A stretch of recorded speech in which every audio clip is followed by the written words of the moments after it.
In-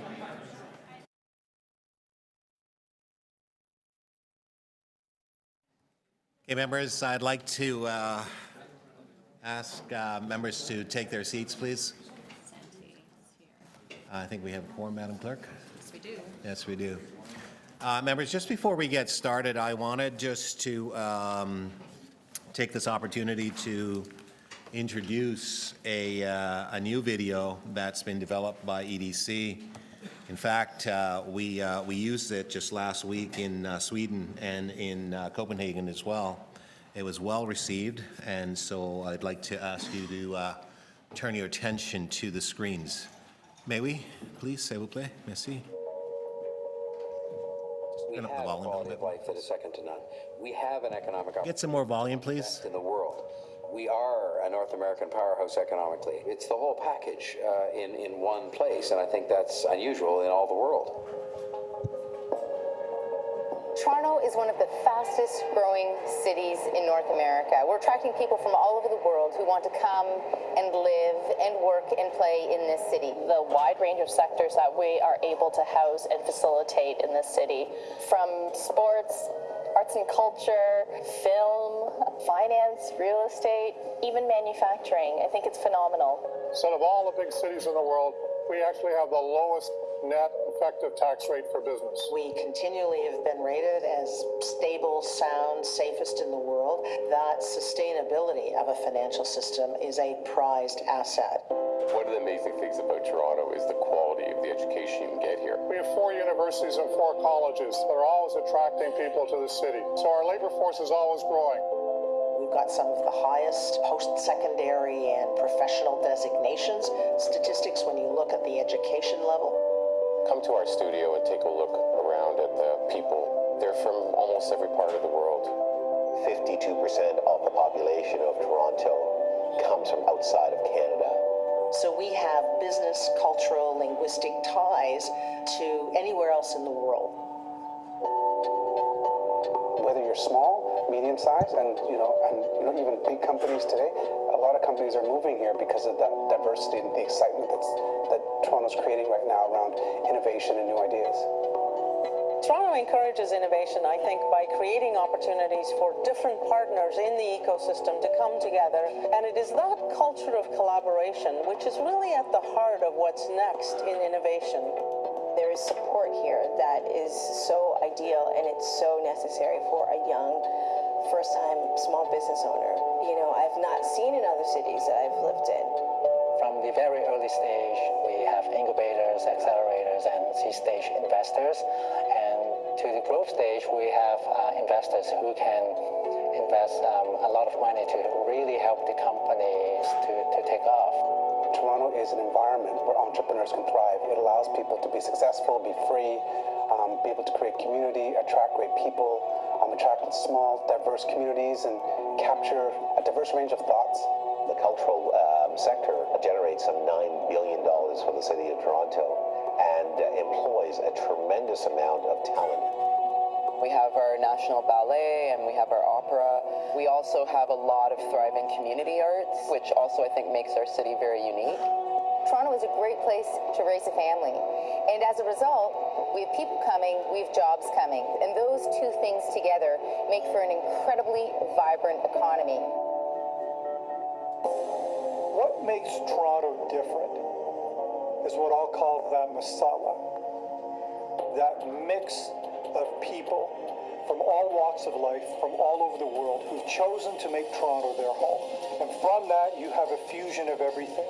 And it's that excitement that makes it so different and special compared to other cities. Whoever you are, come here and join this. You'll be welcome. You'll have opportunity here that's unparalleled, and you'll have a quality of life that you won't find anywhere else. Terrific. Thank you very much.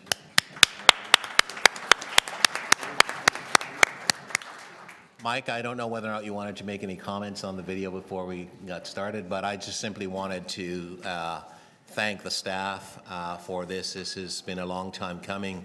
We had been working for the last couple of years in terms of an overhaul for EDC, and we recognize the need to have a promotional a video to help us to introduce the city to many people who are not aware of where Toronto is and what Toronto is all about. This video was used by George Spetz and myself last week in both Sweden and in Denmark, and it was extremely well received. So I want to let you know that the video has a tremendous appeal in terms of its introduction to our great city of Toronto, and this is was well received. So thank you very much to the staff and the creative team. Mike, did you want to have a word? Thank you. Thank you, Councillor, for that recognition. I was just going to do similarly a shout out to the colleagues led by Marilyn Nicol and Pam Roberts who worked hard to put that video together.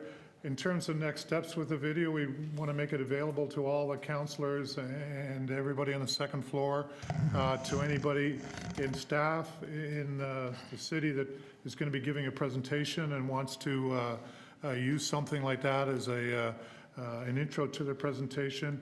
We're going to do some, we can do shorter versions of it. We have PowerPoint presentation that goes along with and complements that. So we now have a sort of a bag of video and Some tools to promote the city properly wherever we are. Excellent. Thank you very much. And thank you to the team again. Round of applause. All right, so I'd like to call the meeting to order. We do have quorum, and thank you very much for members who are here. We have 2 visiting members. It's a pleasure to see former member, Councillor Paula Fletcher here. It's always a delight, Councillor Fletcher. And of course, my colleague and good friend from Scarborough, Councillor Paul Ainsley. And I know you're here on the Nightmare matter, and thank you for that. And we'll get to that in a moment. So welcome to members of the public who are here. I see many familiar faces that tend to come to committee. I'm very pleased to see you all here. For those of you in this room, I just want to remind you that the screen at the back, and there's one screen to my right and to most of your left, provides real-time updates concerning where we are on the agenda and, in fact, what is the next item that is on the agenda. And for those of you who are at home wishing to follow on your computer, tablet, and or smartphone, I invite you to visit www.toronto.ca/council, and so you could follow our proceedings for the day. Moving right along, are there any declaration of interest on the Municipal Conflict of Interest Act? Looking around the room, seeing none, thank you very much. I'd like to ask for confirmation of the minutes from the April 12 meeting. Councillor Kelly, confirmation, thank you. I'd also like to thank you very much for hosting that event while in my absence. Thank you very much. Great job.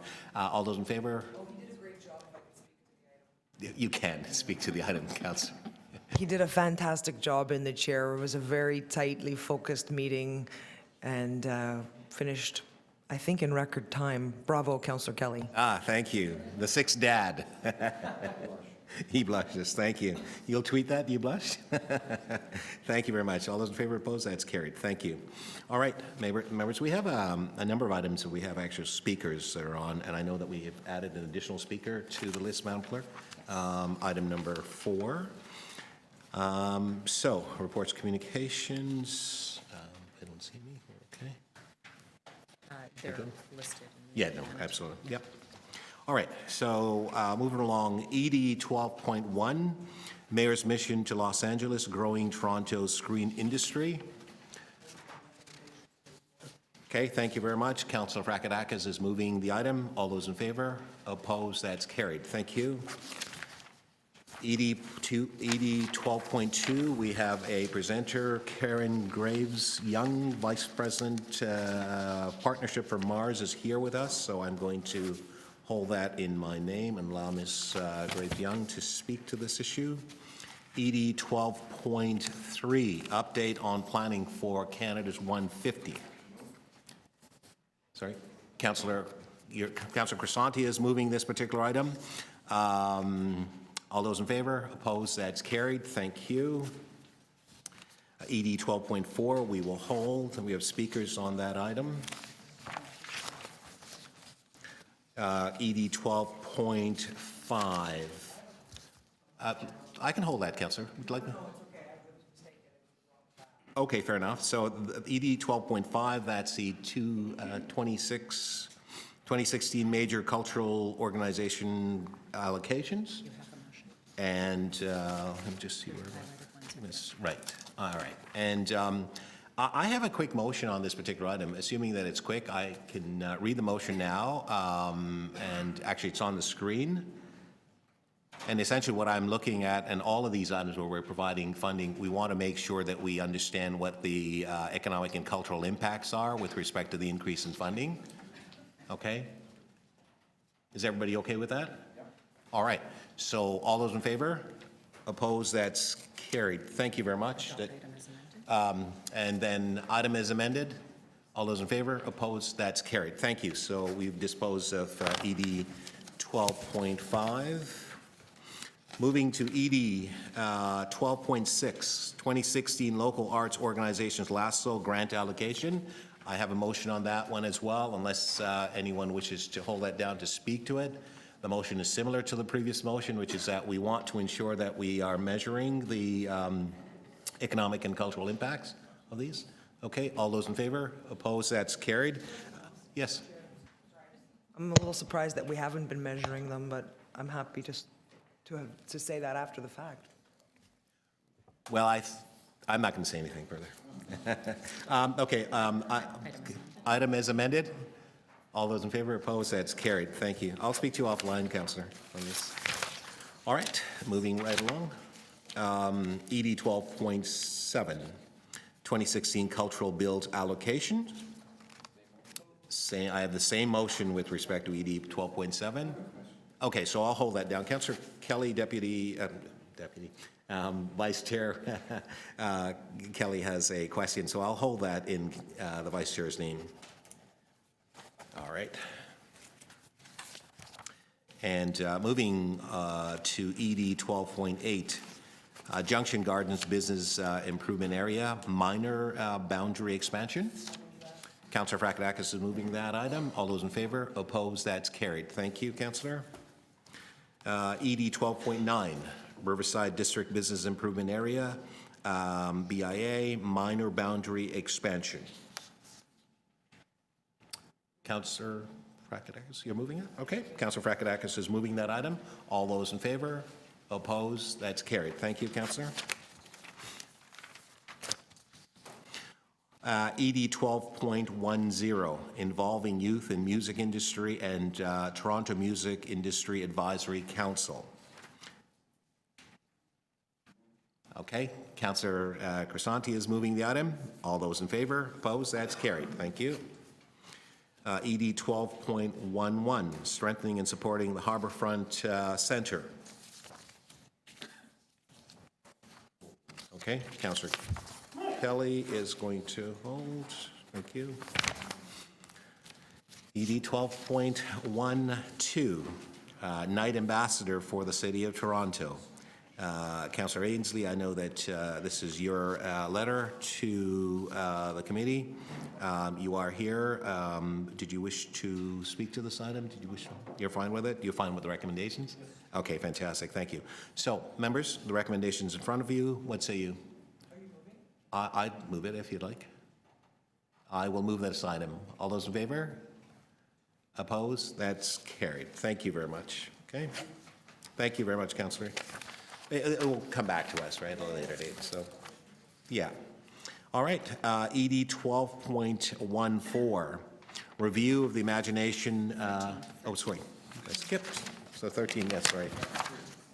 This is Councillor Ainsley's favorite item, actually. It's the Toronto Economic Development Bulletin, which is formerly the dashboard. It's here for information only. It's for City Council to receive information. Okay, so all those in favor? Opposed? That's carried. It will go to Council to receive for information. Okay, thank you. Now I can get to ED 12.4, Madam DCM. 12.14. 12.14. 14? Oh, 14. ED 12.14, review of the Imagination, Manufacturing and Innovation Technology, the IMET Financial Incentive Program. Councillor Crisanti, you're moving it? Okay. Councillor Kelly, were you okay? I can hold it down if you wish. Okay. Are you sure? Yeah, that's fine. I'll move that. Okay, thank you. Councillor Crisanti is moving ED 12.14. All those in favor, opposed, that's carried. Thank you. I'm very happy that members have read the agenda and very pleased to see. Okay. Yeah. We're now moving to item number 2, presentation, and I'd like to invite Karen Graves Young, Vice President, Partnership Mars, to come forward.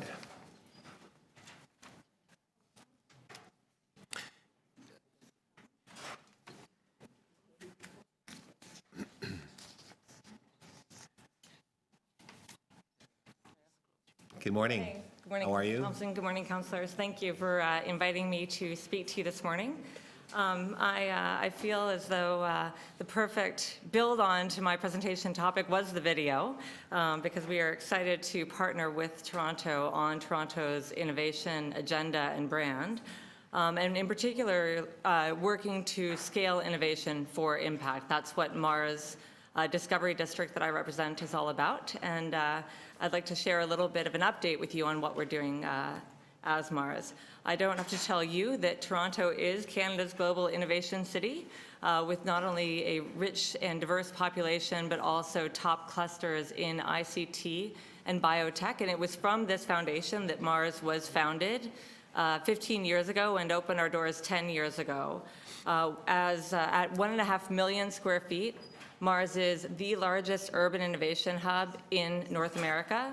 We have over 180, we call them innovation tourists, but potential partners from around the world coming to visit us a year. We have right now in our center about 120 tenants physically present. The center is now 88% leased, with the final 12% in final lease negotiations and a strong pipeline that makes us oversubscribed, so that within a year, both towers, or all 4 towers of Mars, will be completely full. And we continue to bring startups, corporations, academia, VC, et cetera, all together under one roof. If you think about what Mars is, and I think this is one of the challenges that sometimes people have in a world where people understand what an incubator is and an accelerator, but this concept of an innovation hub is a fairly new concept that is in the midst of being copied around the world, with new hubs set to open in London and New York within the year. That's what Mars is. We are a place, we are an IP address. We have soft landings in other jurisdictions. We bring together startups, incubators actually housed within Mars, university, and we provide access to corporate connections, capital connections, incubators, systems including policy, and I'll get to an example recently with the city. And we, again, are partnering worldwide with other urban innovation hubs as an emerging model that is increasingly important as a global economic engine. I mentioned that the tower is now oversubscribed and on its way to being full as the final build-outs are being completed. Facebook moved in a month ago and will ultimately have about 3/4 of a floor, and it's a 40,000 square foot floor, quite a large presence. Mayor Tory was on hand for the J-Labs launch last week. This is Johnson & Johnson's first innovation lab outside of the United States. Our C-suite is an area for smaller corporate presence on our ground floor. Moneris, Manulife, and CIBC are the founding members of that, with other very exciting announcements coming. And Autodesk, and this is one that I'm particularly excited about, and at the bottom you can see a picture of Mayor Tory and our CEO Ilse Chernick holding an Oscar. Autodesk is an example of a company, Wavefront, that was a University of Toronto startup, spun out, purchased by Autodesk, an American company, at 6 employees, lobbied Autodesk to keep their research capacity in Toronto, stayed here, have grown to over 250 employees, and chose to relocate to Mars. And this is now their most high-profile Autodesk gallery worldwide. Their chief marketing officer and chief technology officer have been at Mars. and are very excited about this within this global company's portfolio. So really putting Toronto on the map. And they do such things as 3D printing for prosthetics. You may have heard of AutoCAD software, really a global leader in design and advanced manufacturing. Those are some of the tenants we have. We also have a number of startups. We work with 1,000 startups. 100 of them are physically housed at Mars. This is just a sampling of them. They span clean tech, health, and ICT. We have a number of corporations at Mars. We have capital at Mars, and that's an important element as well, the funders of startup innovation. And then we have the institutions like the Ontario Institute for Cancer Research, University of Toronto, soon Ryerson University, that are developing intellectual property assets that can drive our economy. If you think about some of these startups, here are just 3 exciting success stories. I meant Synaptive Medical started at Mars with an experienced entrepreneur about 2.5 years ago with 6 employees. They now have over 200 employees and in fact are going to be at 400 by the end of the year. So they are outgrowing the majority of their Mars space, staying in Toronto. A huge success story as a leading edge imaging solution for neurosurgery. I think we all want our neurosurgeons to be as accurate as possible. Opus One was actually deployed as part of the Pan Am Games in partnership with the city, a smart grid solution, gets advice from Mars, and is a strong partner and won our Clean Tech CIX Innovation Top 10 Forum.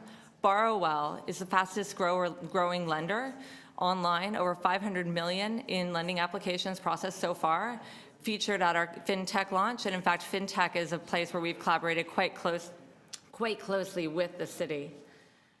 In aggregate, I mentioned that we work with 1,000 startups. We particularly focus on those startups that have the greatest chance of succeeding and growing and creating economic and social impact. $1.3 billion were raised over a 3-year period. We're just finalizing the 2015 numbers. It looks like 2015 will be well over $600 million raised by these startups. 640 million generated. The majority of this this revenue income is from exports. So as Toronto seeks to build and grow globally relevant companies headquartered in Toronto with the opportunity to stay headquartered in Toronto but become global powerhouses, this is really important, and we're increasingly changing our offerings to startups to help them grow and scale from Toronto. This is a bit of a busy slide, but I think we've done some benchmarking work. We have a data catalyst team who are data experts working with global data experts from Nesta, Kaufman, and others.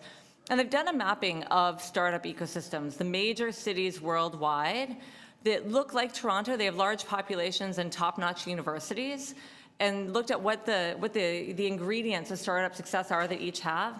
On the bottom, you can see that Toronto, while strong overall, and particularly strong in talent, which we know, has challenges when it comes to tech exports and when it comes to venture capital, and can improve our market absorption of technology. And that's a lot of what we are now particularly focused on and working with the city on. We had a bit of a brand challenge a couple years ago. People who were in Toronto at the time might remember. That is now, I'm thrilled to say, completely turned around.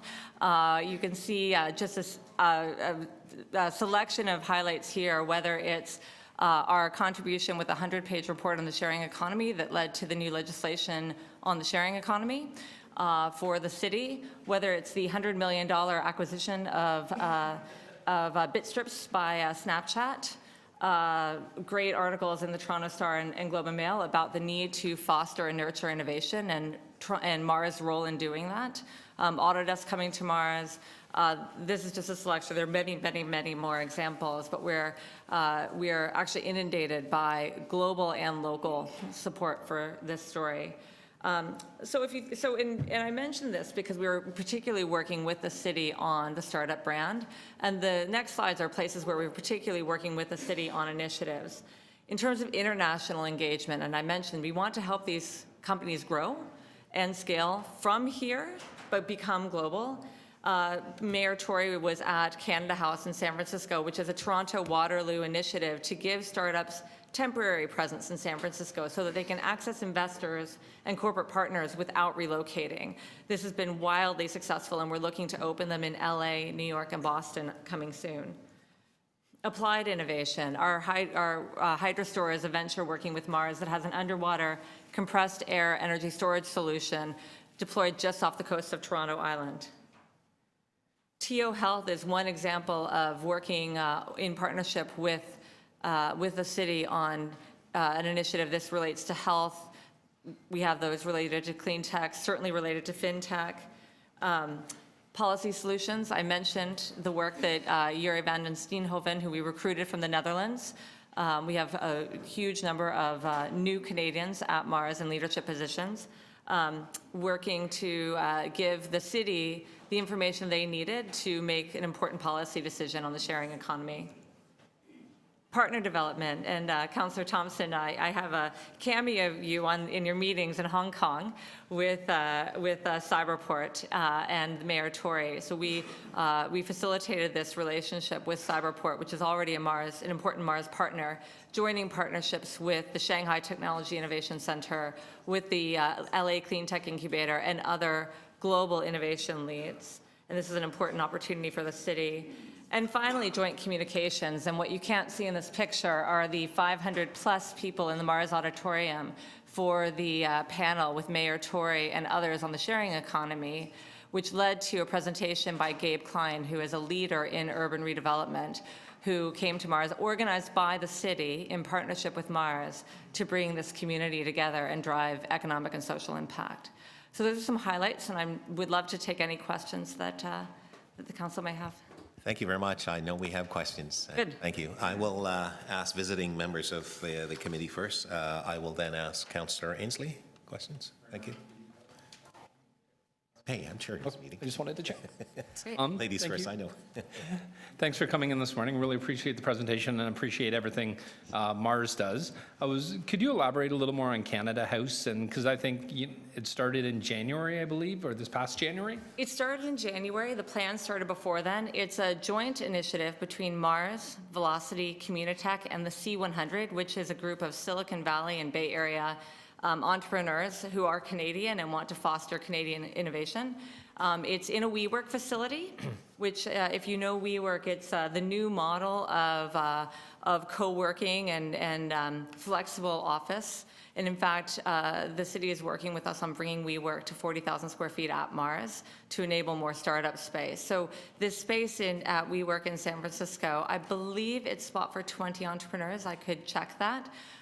Who can go when they need to. So it's a spot that's always available to them. There is a full-time coordinator there to help them. They can take meetings with investors there. They can meet with corporate potential corporate partners there. People from Mars will go with them. We particularly curate the ventures that go to Access Canada House to show the best foot forward of Toronto and Canadian innovation, and see what partnerships and capital we can make happen.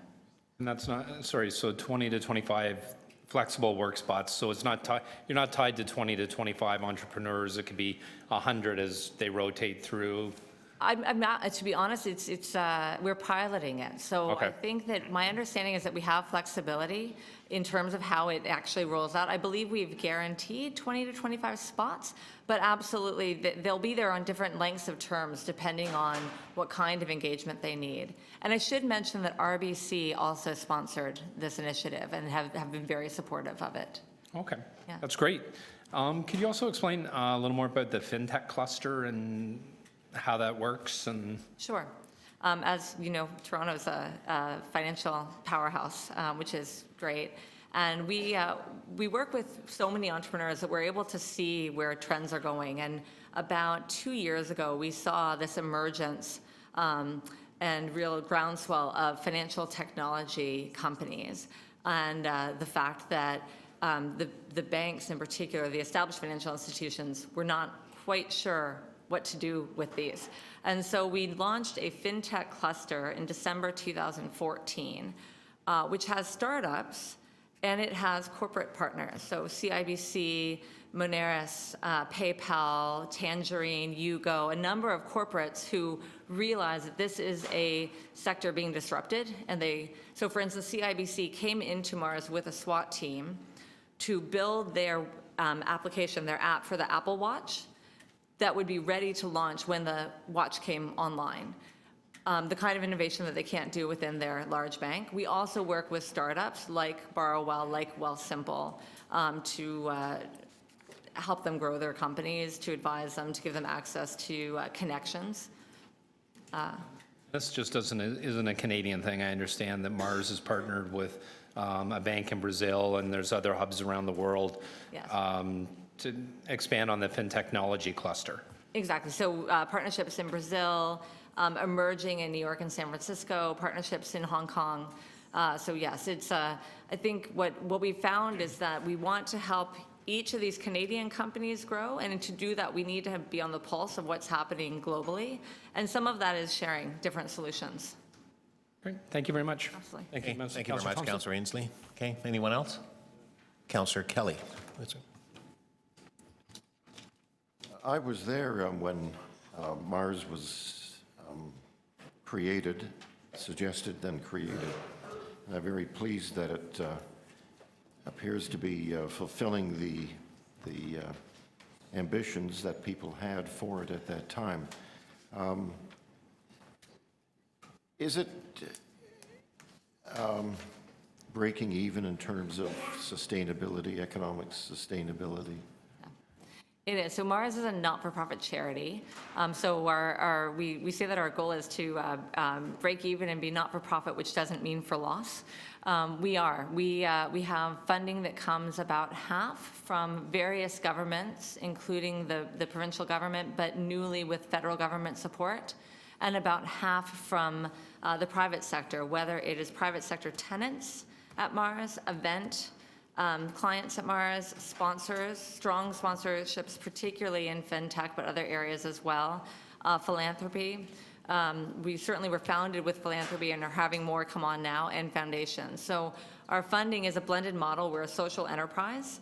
It was created with quite a long-term vision in mind. So right now we are sustainable. It's not always easy. We're a nonprofit, but it is. We are sustainable with a suite of different partners funding us for programs and for work that we're doing.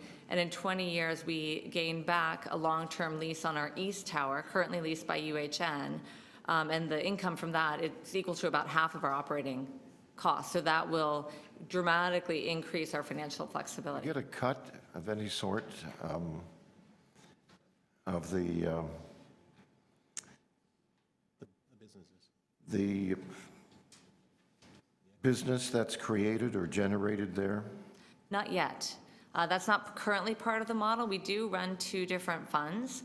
One is for the province, the Investment Accelerator Fund. That is it's called an evergreen fund. So any profits are reinvested in the fund and reinvested in other companies. We are affiliated with Arcturn Ventures, which is a private clean tech fund. If that becomes profitable, we will take a small cut in that. They have a relationship with Mars.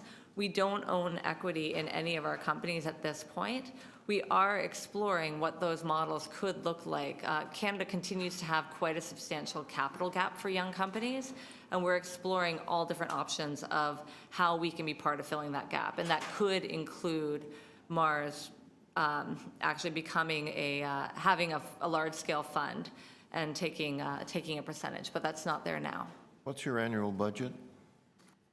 Depending on whether or not you include real estate, it's between about $40 and $45 million a year. So there's a portion that we administer for the province, and we actually roll directly out to other organizations that passes through. And then we have about $10 million in real estate. Our operating budget for our actual programs themselves is about $28 million. Okay, thank you. Thank you very much, Councillor Kelly. Anyone else? Okay, I have some questions for you. Thank you very much for coming, and I'm really pleased. We are moving forward with an MOU with Mars, is that correct? Yes, we are. The 7 points I mentioned are the 7 points in the original MOU draft. Right. Why do you think that's important? We work so closely with the city already. Right. We have found that it does help to formalize this sort of relationship and to put in writing what your intention is. I mean, we gave examples of things that we're working on generally, and with strong collaboration with your committee and with Chris Rickett and others in your committee. But we think by formalizing it, we can take things that much further. Much has been made with respect to the notion of death of manufacturing, which I don't agree with, but we're seeing a new sort of change and shift in terms of how business is done. Would you agree? Yes. And Mars is playing that role, which is now universal around the world, whether or not it's Hong Kong or China and other places, where you have large facilities such as Mars, and some funded by government, some funded by the private sector, or institutions, DMZ, for example, in terms of how they operate.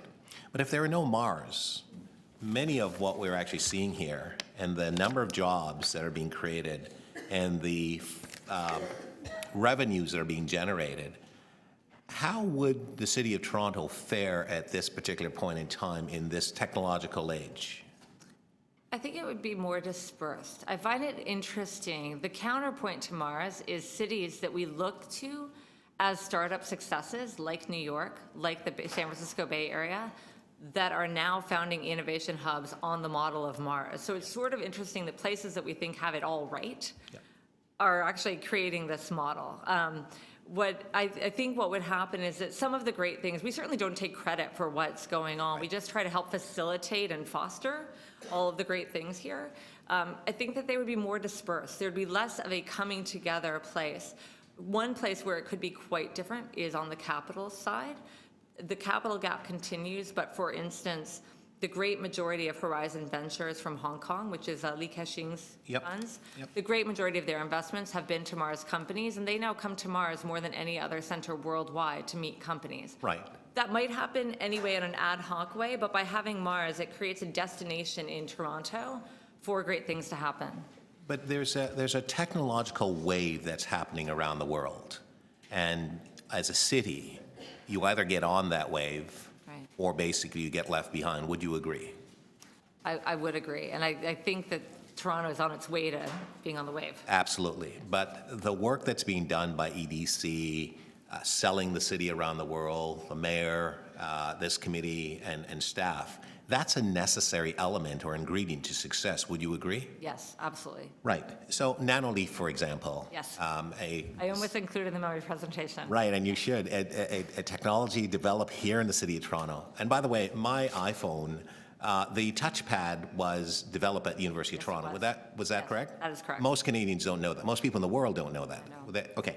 So I wanted to really ask the point, though. Nanoleaf, for example, as an entity, wanted $25,000 just to help to expand this new revolutionary lighting system. Couldn't find it here in Canada.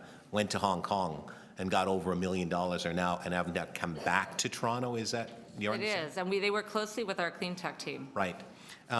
So when we look now at the jobs that are being created and the opportunities being created, not just Mars, but many facilities around the world, what is being done to help in terms of training that next generation of young people to operate these new advanced technologies and so on? Because while you develop them and build them, where are the institutions? What are they doing in order to ensure that we can bring that talent level up?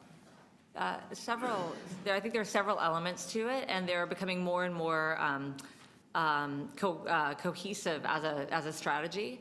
The campuses increasingly have entrepreneurship programs, and in fact, our weekly entrepreneurship baseline program, I think, will be readapted by the University of Toronto, where it started 10 years ago before Mars took it on. The Campus Leap accelerators play an important role there. So there are a huge suite of university-based accelerators and incubators. What we haven't had in Toronto is the virtuous cycle that happens in the Bay Area, where you have the early stage entrepreneurs who then gain experience, who then found other companies, who then become the very experienced chief marketing officers and the kind of talent that's harder to come by. What we want to create here, we have fantastic foundational talent, and we have exceptional,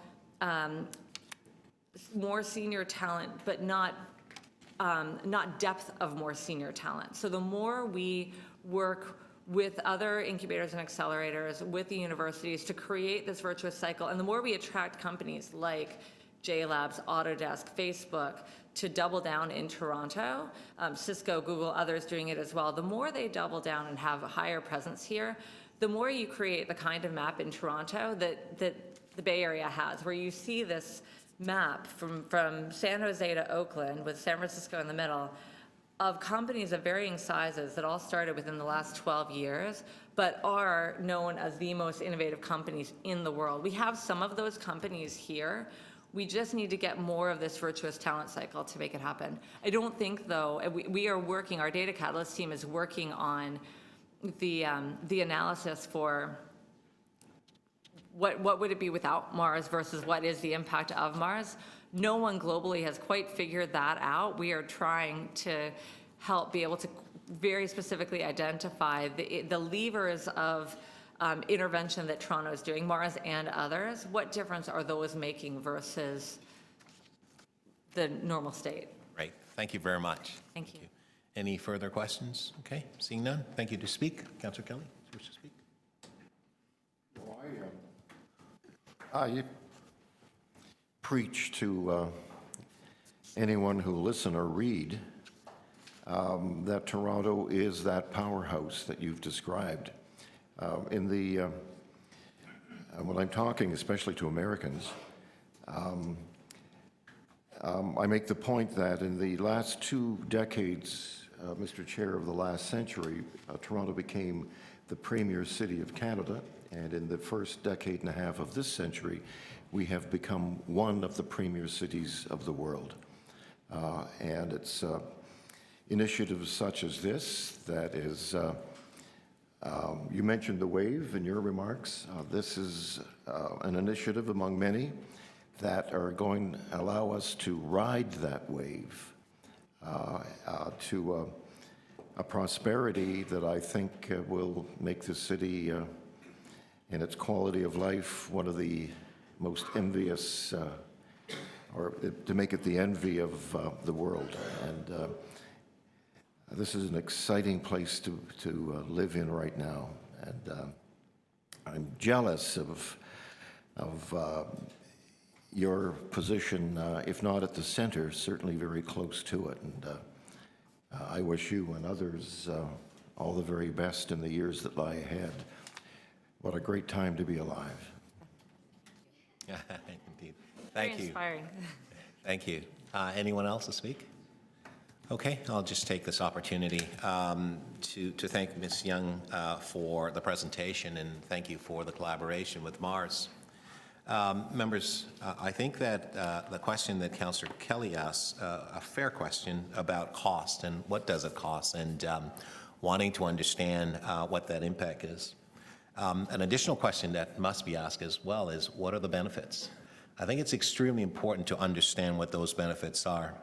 I'm proud to say that Mike Williams and his team, they get it. We've been talking now for quite some time in terms of how do we collaborate with all of our institutions in this city, because there was a time when we didn't collaborate. We didn't talk to each other. We didn't understand what you were doing. We didn't understand in terms of the relevance and the role that the actual city of Toronto plays. What we've learned over the years is that cities, particularly now in this day and age, are the ones that are leading all of the different trends and indices around the world. Not just Toronto, but if Toronto wants to play a role in this global renaissance of cities, again, arising from what would be considered the ash of cities around the world, then we need to be playing with all of our cylinders firing well. It's an investment in our future. It's an investment in our young people. It's an investment in the pride of our city. Innovation and technology is leading the charge. What we would once considered about manufacturing, which is also taking place, the intervention in terms of technology as such, where government would simply in the past provide funds to individuals or individual organizations and so on to kind of hire people, and we see a process where after a while there's not enough market opportunities for the goods and products that are being produced to be sold. What's actually now happening is that government is actually investing in innovation.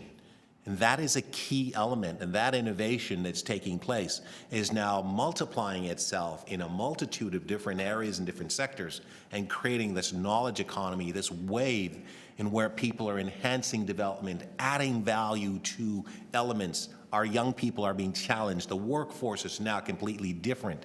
So being on the front seat of watching and seeing this elevated, and having a mayor who is very supportive in introducing certainly business tradition and elements to this process and collectively working together, is probably no better opportunity, better time for this city to continue to launch and accelerate itself in this particular process.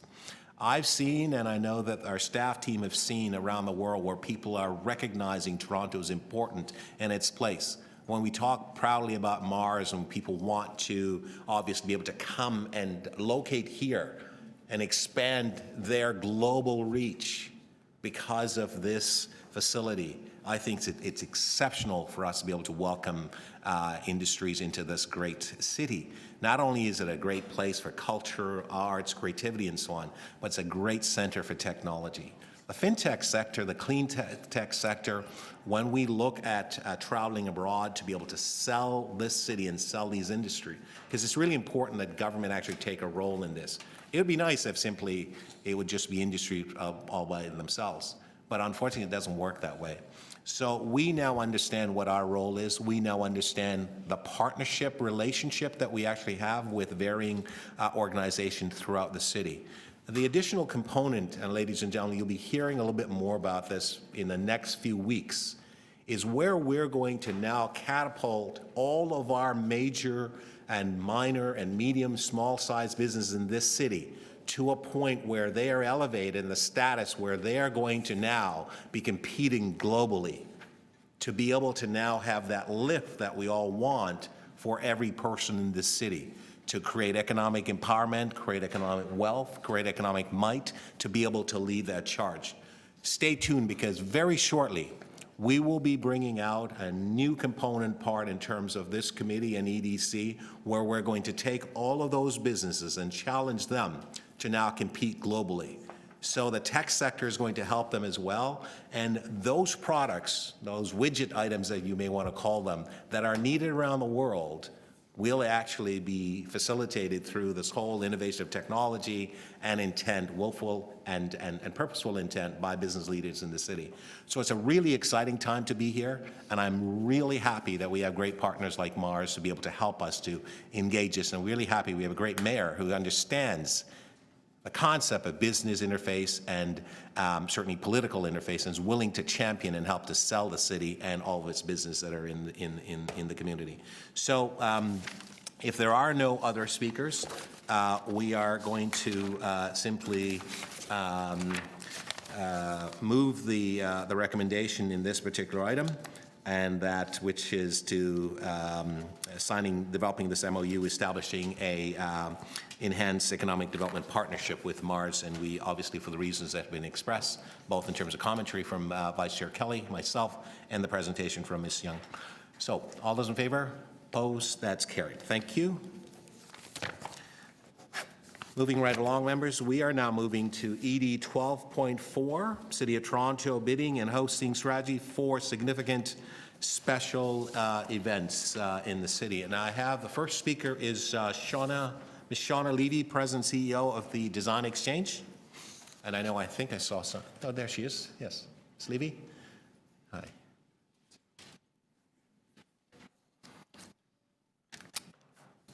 Good morning and welcome. And you're no stranger to this committee. You know you've got 5 minutes. Thank you. Let me know when you're ready, and we'll start the time. Hit it. Excellent. Thank you very much. Welcome. Thank you. Councillor Thompson, members of the Economic Development Committee, thank you so much for giving me the opportunity to speak today in support of the report that is on the agenda today. Employments and careers tourism and economic impact, education and training, youth and technology, diversity, Aboriginal engagement. These are big concepts. Proudly, I can say that I have had the good fortune over the last 20 years to have been part of Made in Toronto events that reflect some of these vital elements. Today, I'm seeking your support to create a new Toronto event, one that captures all of these elements and more. In 2017, Design Exchange launches EDIT, Expo for Design, Innovation and Technology, a 10-day biennial. In partnership with the United Nations Development Program, we will explore how design, innovation, and technology disciplines intersect to come up with ingenious solutions to global challenges, all in a fun, immersive, accessible, and relevant format.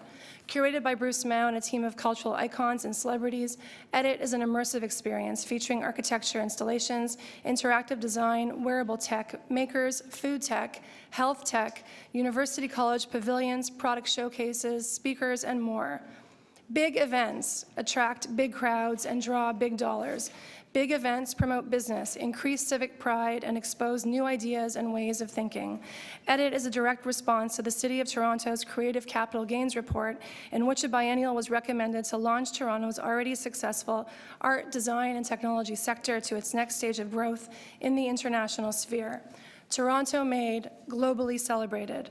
Time to coincide with Canada's 150th anniversary and the 50th anniversary of Expo 67, EDIT, located in Toronto, will capture the world's attention as an engine of innovation. EDIT-related spending will support 482 direct jobs in Toronto, generate close to $12.5 million in combined tax revenue from all three orders of government. EDIT is estimated to have an economic impact of $58 million of total visitor spending on products and services in Toronto. 150,000 visitors are anticipated, 20% from across Canada, 15% from the U.S., and 8% from overseas. Within the last several years, DX has curated and mounted some of the most successful exhibitions in Canada. This Is Not a Toy, guest curated by Pharrell Williams, received over 400 million global media impressions alone, and that was just one exhibition with limited resources. EDIT will promote Toronto's 30,000-strong design sector, the third largest in North America. It will provide a platform for our expertise and will facilitate global collaboration. Plus, with the relatively recent proliferation of tech startup and scale-up hubs, both within the city and the province, EDIT is the ideal stage for the innovative sector. Certainly, we just heard about that today. EDIT has the capacity to do for design and tech what TIFF has done for film. EDIT is a team effort. It includes Ryerson Digital Media Zone, OCADU, Mars, Communitech, George Brown College, as well as corporations like Google and Facebook. Inspired by the United Nations 17 Global Goals for Sustainable Development, prosperity for all is the theme. It reflects the priorities laid out by all three orders of government: prosperity TO, First Nations engagement, affordable housing, youth engagement, and an overall emphasis on innovation and resourcefulness. EDIT's immersive and playful format speaks to millennials and youth about ideas and opportunities in a language that they understand. Outreach to schools, Toronto's community centres, neighbourhood improvement areas will ensure access for all. EDIT will be financed via both the private and public sector. To date, this includes Rogers, Great Gulf, Daniels Development, Mantella Corporation, among others. And while support from the provincial and federal governments is still pending, the response has been incredibly encouraging. So here's our ask. DX is requesting a grant of $500,000. Time is not a gracious partner, and because EDIT is just over a year away, we request that 50% of this to be received in 2016. This will allow for a sufficient runway, ensuring a successful event in 2017 for all those who participate, attend, and for the city at large. EDIT, Toronto Made, globally placed.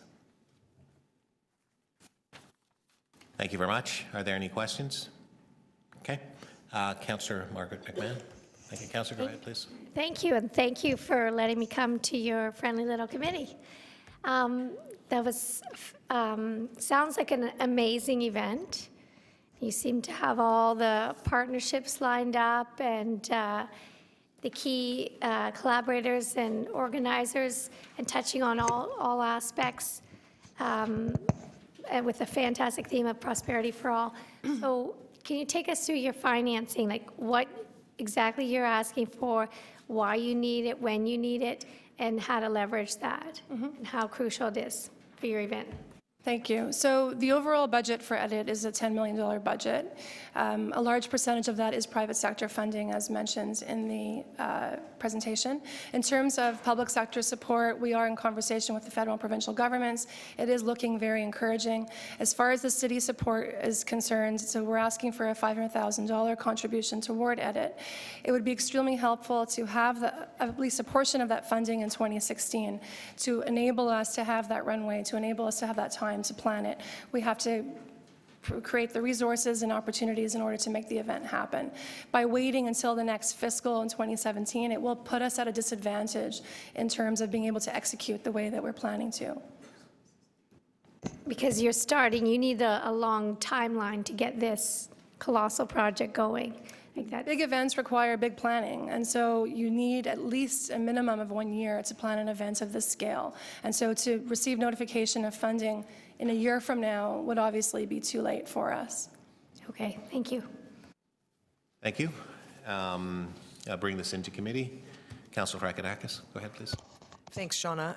So I'm sure it was a great presentation. I'm sure you've read the report, and I'm just wondering, when you look at the criteria that are outlined, or the new criteria, how do you see EDIT lining up against that criteria? So EDIT is an opportunity to promote the city in a very significant way. It's about promoting, I mean, we've been listening from the video that was shown earlier, which was fantastic, to the presentation from Mars. I mean, obviously innovation and technology are key pillars for the city of Toronto. And so an event like EDIT will promote those aspects of the city. It will allow us to bring in a significant amount of tourism. It allows us to work with our various community groups. It's an event that's very accessible. It's an event that appeals to the millennial, to a youth demographic. We'll be working with high priority neighborhoods and community centers and so forth. So there's the tourism value, there's the community value, there's the press value. We've demonstrated time again that events of this size create a global ripple effect that are really incomparable. And EDIT has that capacity to do that. And I was actually very encouraged by the criteria set out in the report. And when I read the report, was quite, again, encouraged that the city was taking that approach, and also very excited that I felt that EDIT actually ticked every box as laid out by those criteria. That's what I was actually getting to, so you just answered. Yeah, I mean, for me, it was a great way to do my presentation because I was able to go through all the criteria. Great, so thanks very much. Thank you, Councillor Frакadakis. Councillor Kelly, the question? Well, I was glad to hear your concluding remarks because, frankly, there's nothing in the report that addresses your specific request for money. And I was waiting to hear your comments that were relevant to the two recommendations contained in the report. I'm assuming that you support them. I support the report. I also feel that it would be important to receive some funding in 2016 too. This item number 4, to which you're speaking, has nothing here that invites a support for your request. It just simply says, here's the framework for adjudicating requests like that. Our position is that the framework is a great first step for us and many other events that are planning 2017 events. The concern is that the time frame might be a little slower than what would enable us to be able to create the type of events that we're trying to create. So what's the essence of your presentation? The essence is that an event like this is unparalleled, that given where Toronto is at, it's an event that speaks to... No, I understand the importance of it, and I'm a supporter of it. It's just your take on the framework that is before us this morning. I would say that the framework You want it implemented earlier rather than later? Correct. Is that what you're saying? Correct. Okay, thank you very much. Any further questions? Okay, seeing none. Norm, can you take the chair? Norm, can you take the chair?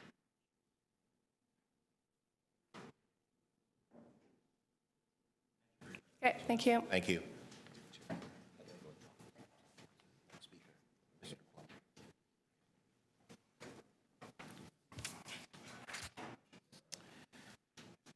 Anthony Plummer?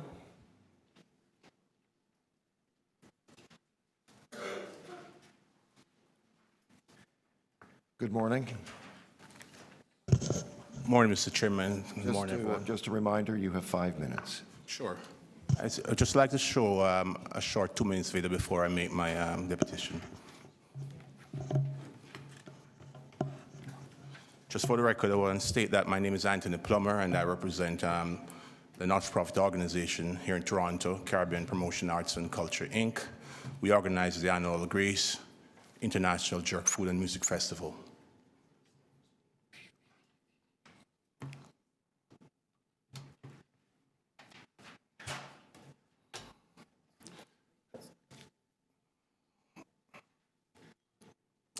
Who we are.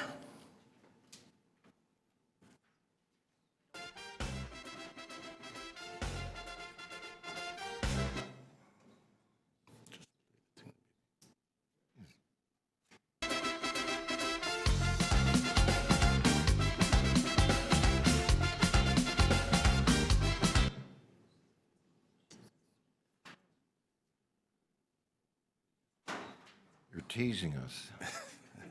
Sure, we are.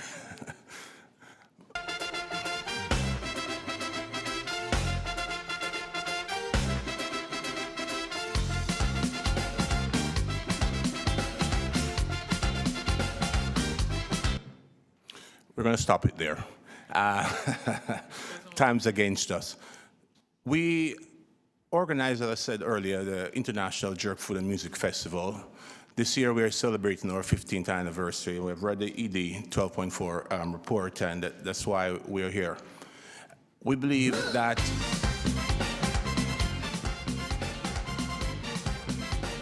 there are over 20 vendors cooking up a wide array of jerk food.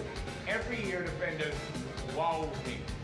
Every year the vendors bring something new and different. They really want to come try new things like jerk kangaroo, jerk alligator, jerk crocodile, jerk lobster, jerk shrimp, jerk sausage camel. It's just crazy.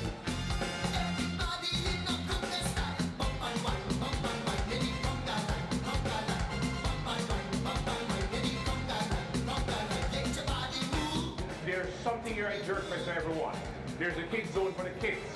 We have various music for everybody's taste, from Jamaica to reggae, to Trinidad and Tobago, the calypso, the soca. We have some chutney.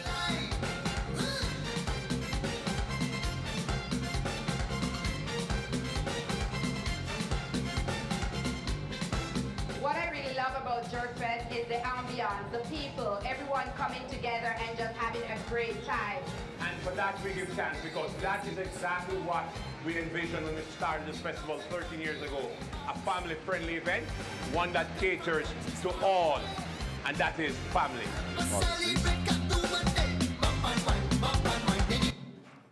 Okay, so this year Jerk Fest celebrates its 15th anniversary, thanks in part to the sponsors that we have and also our government partners.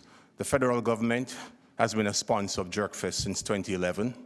The province of Ontario, through their Celebrate Ontario, has been a sponsor, also of a grant provider to the festival since 2010. Actually, this year, we are expanding the festival into a Friday start. We are basically bringing in, with the help of the provincial government, an R&B singer, a Grammy Award R&B singer, to kickstart our festival showcase on a Friday afternoon. The reason why I'm here is because, yes, we're looking to the start of the festival, which takes place the second weekend after the weekend after the civic holiday in August.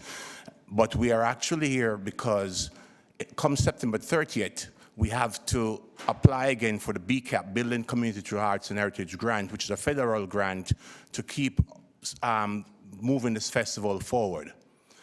The festival takes place in Centennial Park in Etobicoke. We are worried that because there's no direct window at the city level, provincial level, for us to really go to get our municipal support form signed and a grant to support the grant request that we are actually seeking from the federal government. It's a challenge. Every year, we apply for this grant, and to get someone to assist us, there's no such person. So I'm really encouraged by this document, which seeks to really support festivals, seeks to support a sustainability effort towards festival. JerkFest has been around for 15 years. We have a track record. This year is our 15th anniversary. We have been in the city since 2008. We have contributed in the economic impact report document that I have submitted. We have contributed over 13.8 million last year in direct induced and indirect spending from the festival that takes place on the weekend. There's over 209 part-time jobs that is created by this festival on a weekend, a Saturday, Sunday weekend. We're expanding now to a Friday start, and what we're asking for is for the city to consider in this document to create a fund where we can actually come to the Economic Development Committee and get support, a pledge support, which basically support us to basically go towards the federal grant level to get the necessary funding we need, because that's the only way they say they will basically allow us to really grow and provide more funding to us. Okay, thank you very much. Questions? Councillor McMahon, any questions? No. Members of council, are there any questions? Mr. Plummer, thank you. Appreciate it. The next speaker, Kevin Curry, Waterfront Business Improvement Area.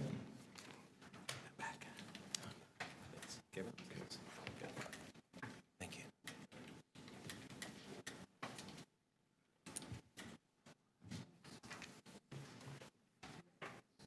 Good morning. You're back. I just started your time. Good morning to the chair and committee members and visiting councillors. The Waterfront BIA initiated the Waterfront Festival, sponsored by Redpath, in 2008 in an effort to bring tall ships back to Toronto after a 20-year drought. Tall ships is an internationally recognized product, very costly to produce. And we've, over the years, have grown the festival to actually represent Toronto's waterfront itself. It goes much beyond what a BIA typically would do in a classic street festival, and I believe probably represents, from a BIA perspective, one of the top 2 festivals in the city. But certainly we're constantly championing the city's waterfront, not just the local BIA's waterfront. I'll reference a letter that's been submitted by the festival organizers that we partner with to produce the event. I'm actually joined by Lee Perel, Harmony Marketing, one of the co-producers. But more importantly, I think the staff report, Category A, I'll speak to that first. Tall ships, as I mentioned, is an incredibly challenging product. The ships themselves take 1 to 2 years to recruit. They cost hundreds of thousands of dollars to bring in, and they come in a fleet every 3 years. So certainly looking for support and sustainability in bringing that product into Toronto as part of the festival would be a key ask in the Category A section. As far as Category B goes, again, the BIA, I think, has contributed a considerable amount of its own investment in bringing the product and sustainability, and we've been able to leverage provincial and federal dollars because of that. But one of the key challenges, without actually having the city as a partner in the event, is that we get the questions at the federal and provincial levels, why isn't the city at the table? So I believe probably one of the key asks is for this process actually to be accelerated as we face challenges not just in this year's festival, but we look at the Sesquicentennial Festival that's coming up in 2017, and having a stable funding environment that the city could partner with the BIA, and I do believe that there's an opportunity for the city, let's say using a similar form of the capital cost share, could actually partner with the BIA, and is a process that is, I believe this committee is well familiar with, and so is council. The Redpath Waterfront Festival is highlighted in a couple of comments in the supplementary report. The first is in regards to the major events reserve fund. which I understand has been depleted through the Pan Am process. But its intent was to endure beyond that and give an opportunity for certainly the general manager of economic development to have some discretion in supporting small events or events in period, not small and large. I believe our request, as referenced there in consideration to some of the other events, is relatively meager.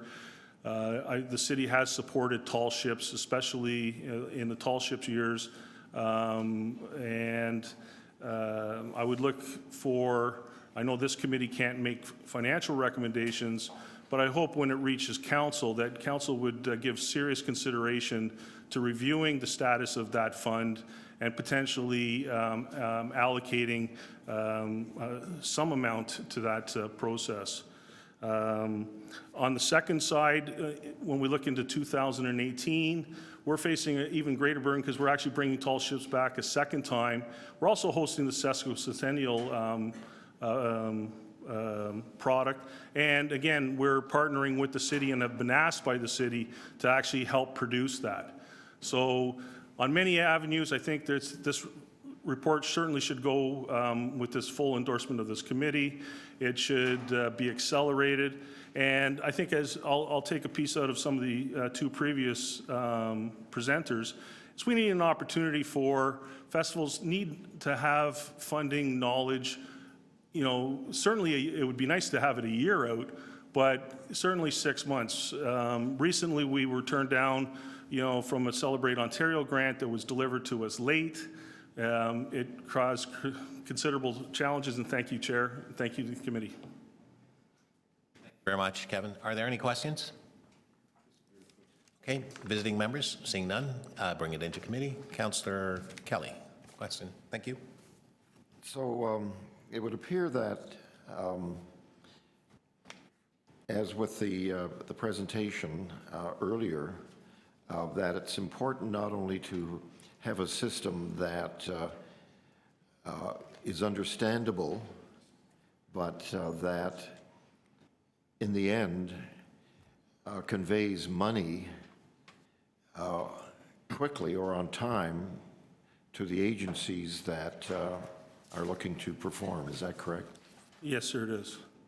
And just to speak to that a bit, the Waterfront Festival continues to butt up against what that next echelon at roughly $1 million. Currently, we garner support from the industrial partner on the waterfront, Redpath, contributes a significant amount of money and has endorsed the festival for multiple years to come. The Ports Toronto is invested, the BIA is invested, and we have the ability to adjust the festival based on the funding structure. It's not a festival that would disappear simply because we lost some government funding, but certainly the support and knowledge that we had that support well in advance would make it, you know, one, it makes it easier for us to go out and sell additional sponsorship, because the more value you have in the product, the more value sponsors see, and it's a very competitive landscape. You know, some of the sponsors that were mentioned earlier are the very same sponsors that I know Lee goes after, and then probably pretty much every other festival producer goes forward. But sustainable festivals, I think, has to start with a sustainability model from the city, and I think the BIA is willing to put something up against that. Do you think that these recommendations, that the system that is being suggested here doesn't address that concern as forcefully as it could? Well, I think the opportunity, you know, I think it needs to go a little bit beyond that, in that it needs to reinforce a time frame for the delivery of those criteria, and that possibly, you know, for festivals to have support on a reasonable amount of term so that they have some stability, not just year to year, but in multiple years. So I think I would look, but certainly to accelerate the report would be of great value. Thank you very much, Councillor. Okay. There are no further questions. Thank you very much, Mr. Curry.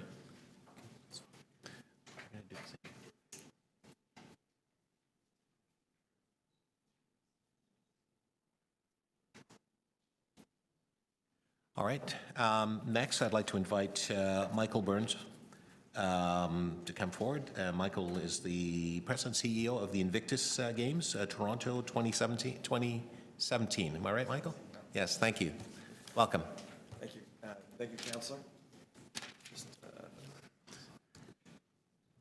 I'll just stop your time and restart when you're ready. So let me know when you're ready, Mike.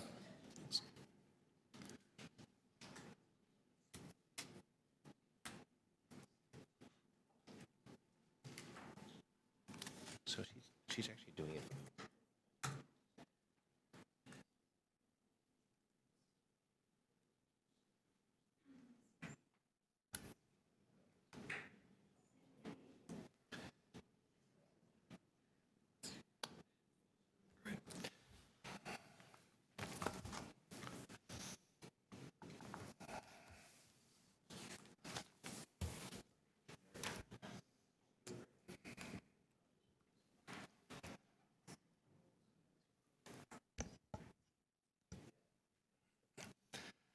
Great. Thank you very much, Councillor, and thank you for allowing us a few minutes this morning to give you a download on what's going to be happening in 2017. First of all, let me begin by thanking Michael Williams, Zabe Sheikh, Shelley Crawford for their outstanding work over the past year to help advise and provide us great counsel as we move forward, both with our bid as well as getting prepared for 2017.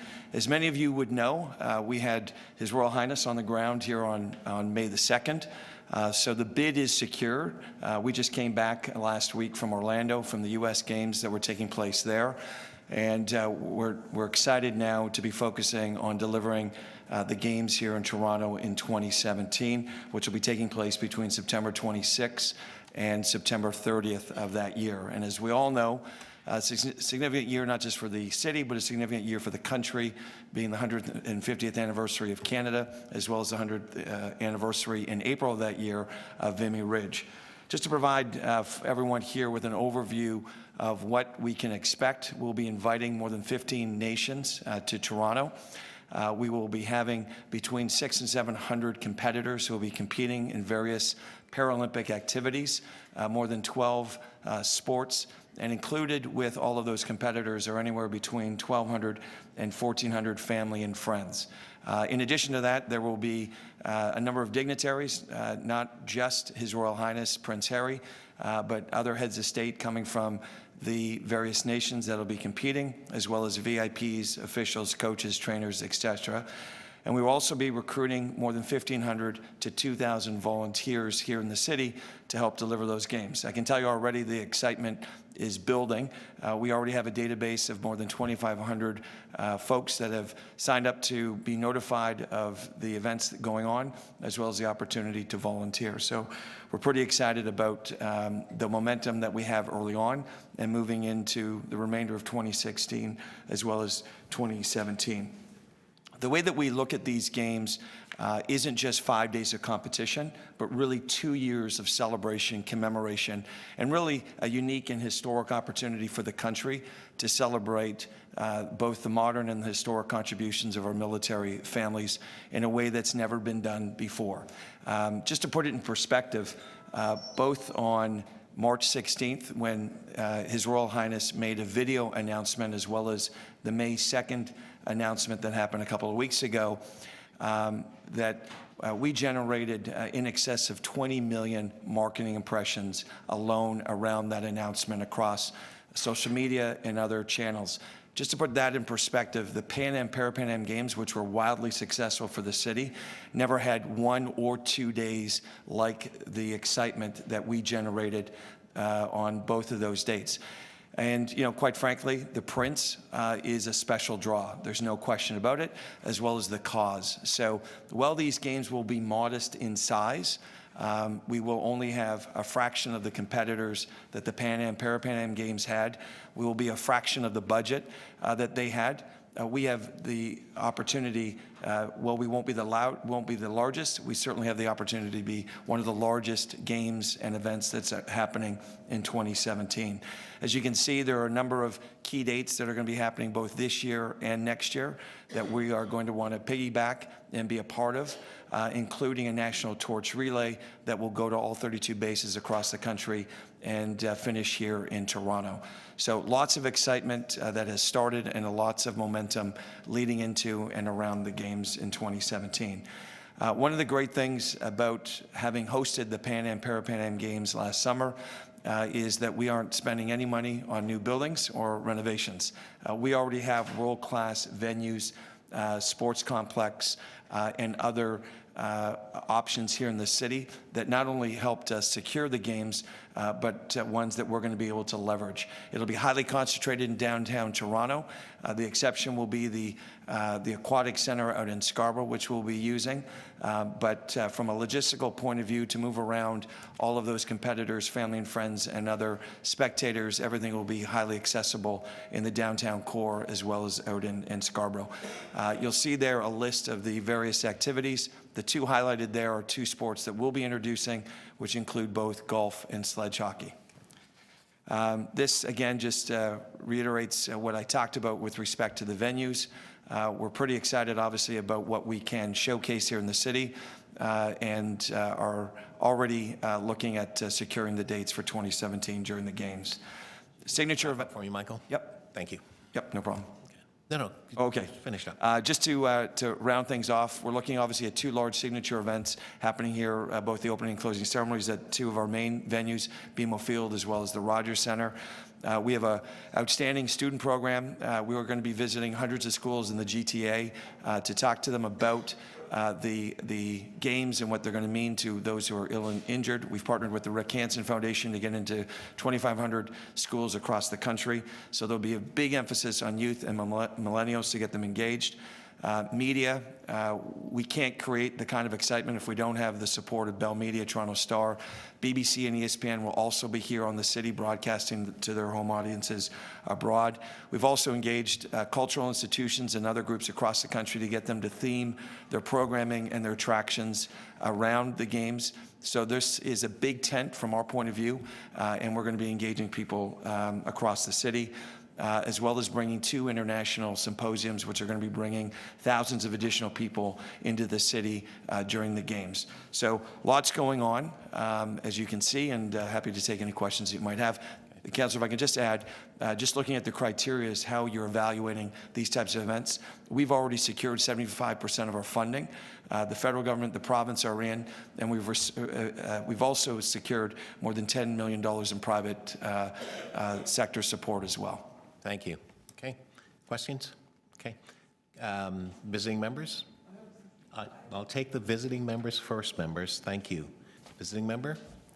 You're okay. Thank you. Now, members, I will bring it into committee, and I will now start with Councillor Fracadakis. Councillor? Thank you, Mr. Chair. Thanks, Michael, for your presentation. I had a quick question. So obviously this is, I'm wondering what's the involvement of the Legions?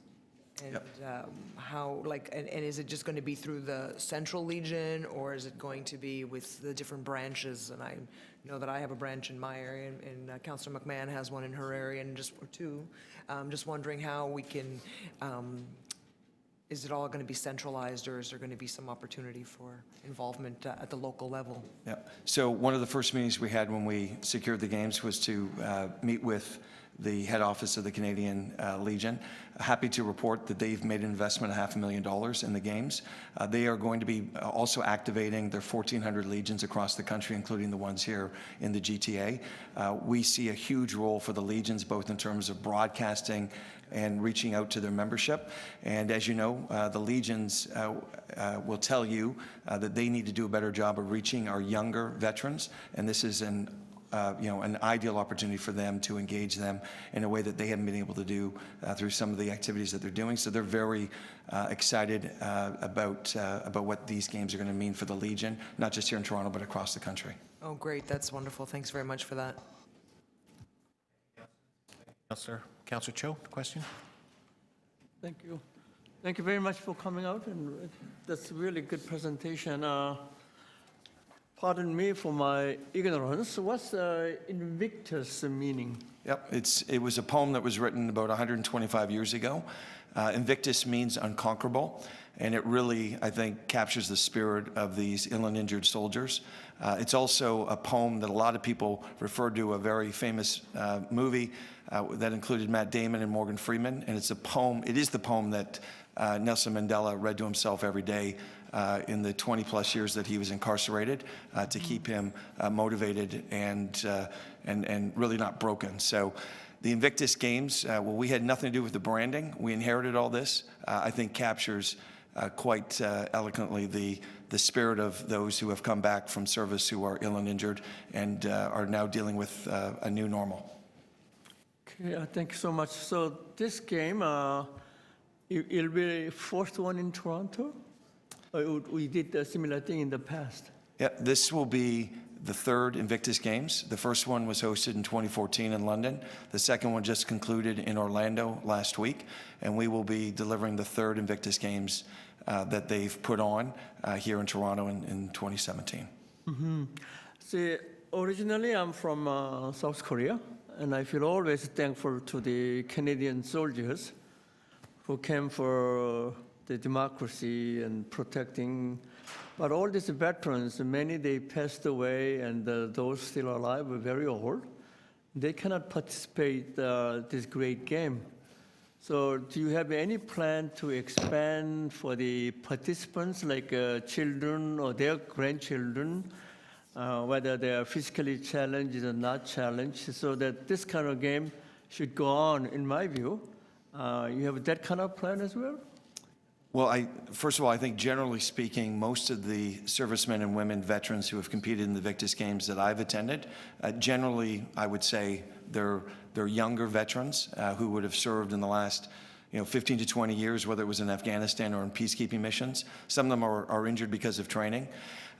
Those that I have seen attend who would have fought in Korea or in World War II, certainly while they may be older and aren't competing, there will be ample opportunity through our relationship with the Canadian Legion and others to make sure that they're there in the stands, that there's lots of opportunities for them to cheer on our modern day veterans and to engage. And there will be an entire sort of family and friends program that will allow them to not only be there in the stands, but also take advantage of some of the great attractions and events going on in the city during that week.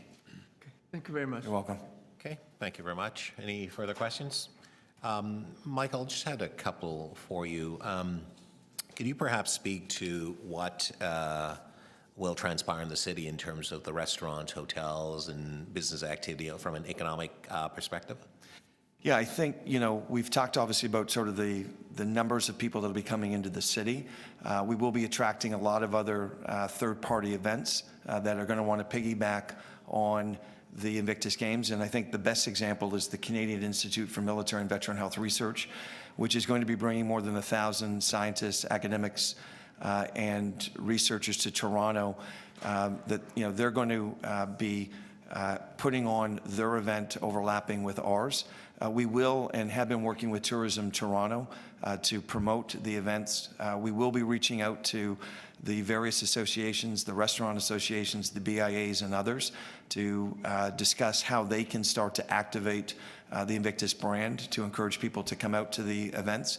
I think one of the part of the feedback we got from His Royal Highness Prince Harry after the May 2nd event was he said, first of all, he said, are the Invictus Games starting next week? Because that was the feeling he got in the city. And he also said, do you have capacity? Because their concern is we're going to run out of tickets very fast. And that's probably a good problem to have. But certainly our footprint, as I discussed, will not be as large as some of the other international events, but we think that we're going to draw a lot of people, particularly around the GTA and the province, who are going to want to be in the city and are going to want to take advantage of it. We're already getting, by the way, requests from volunteers across the country to come to Toronto, as well as those Americans who are in Orlando who want to be a part of it as well. So, we think that, more than anything, this city for the next 2 years is going to be the focus of the royal family, the focus of Kensington Palace, and the focus of Prince Harry. And that is going to drive millions and millions of eyeballs and impressions onto this great city of ours. Right. And How much funding are you looking to secure from the City of Toronto?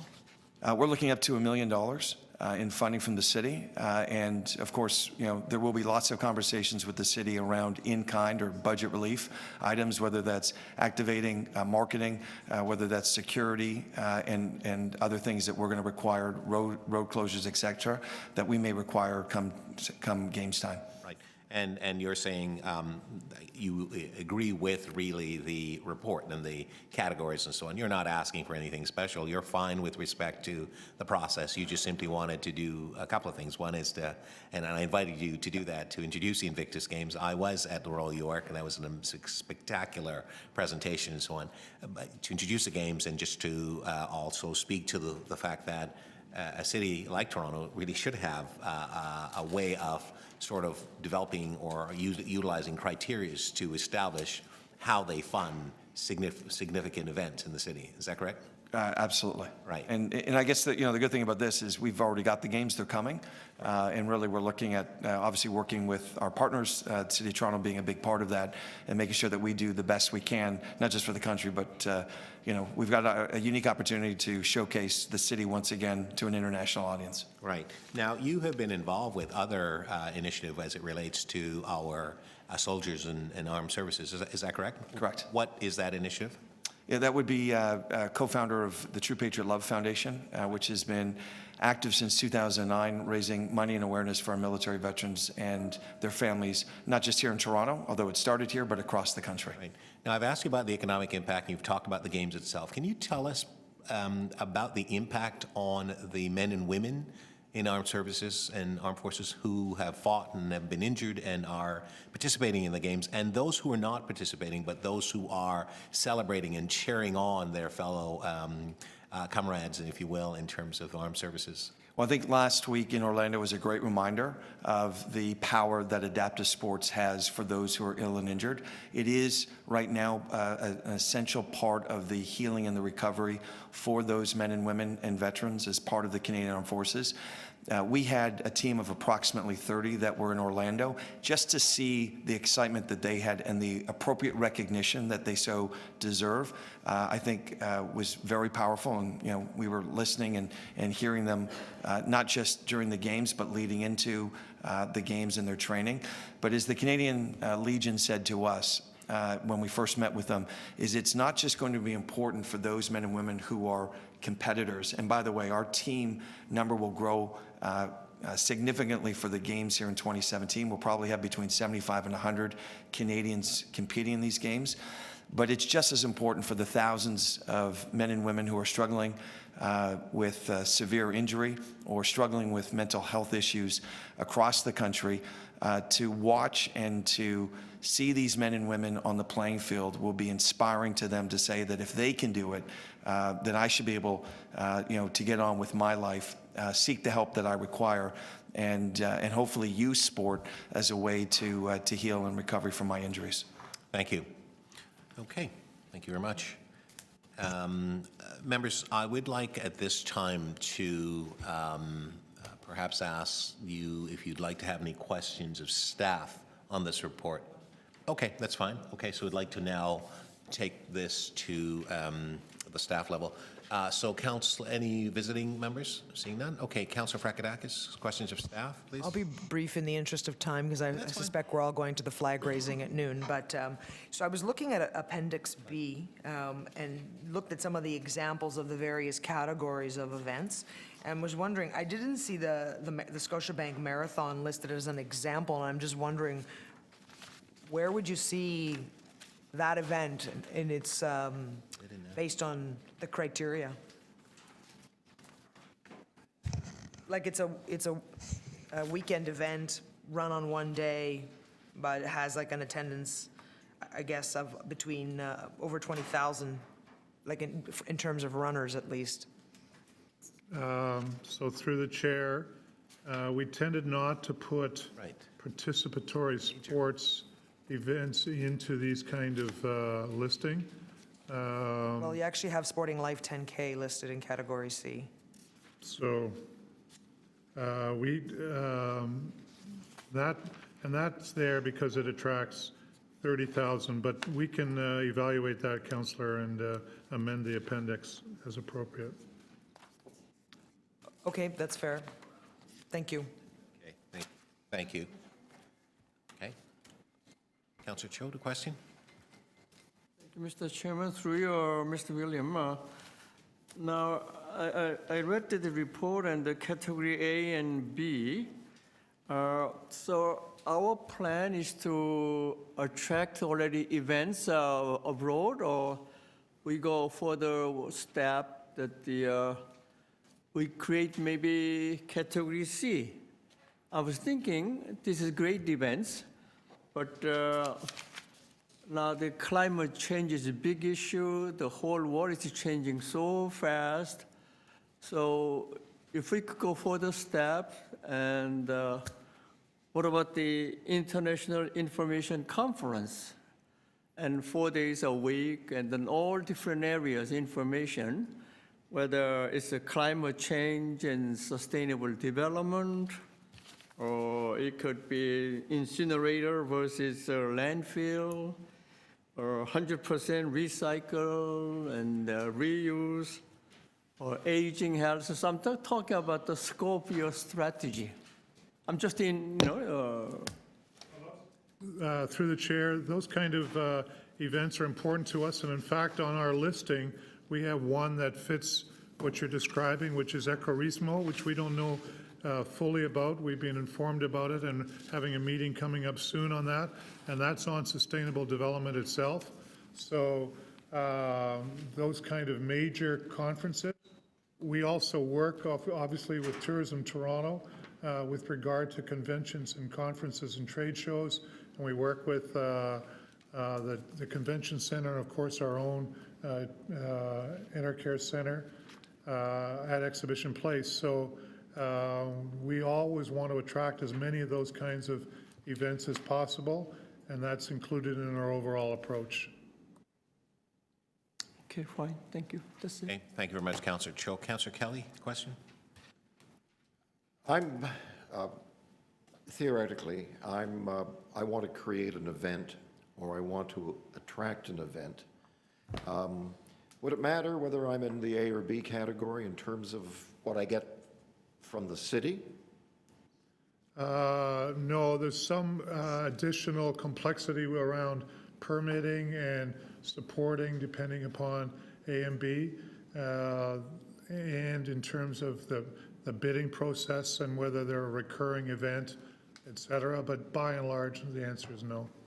But would it matter whether I'm in A or B in terms of the amount of money that might be available to me, or the in-kind services, or the time it would take to vet the request? We don't have a dollar per score approach here. So the answer to that is that the bigger and the more impactful, the more likely there'd be a possibility. As we pointed out in this report, there is no additional money available for additional events at this point in time. And so it's a theoretical question.